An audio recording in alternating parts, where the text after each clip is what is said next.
The Nightingale.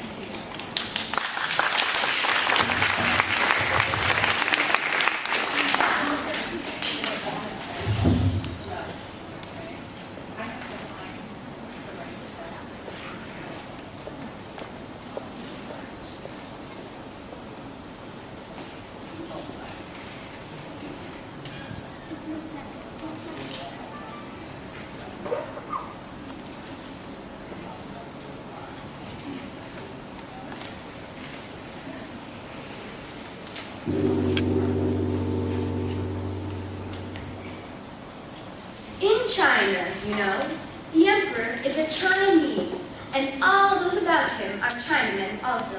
The story we are going to tell you happened a great many years ago, so it is well to hear it now before it is forgotten. The emperor's palace was the most beautiful in the world. It was built entirely of porcelain and very costly, but so delicate and brittle that whoever touched it was obliged to be careful. In the garden could be seen the most beautiful flowers, with pretty silver bells tied to them, which tinkled so that everyone who passed could not help noticing the flowers.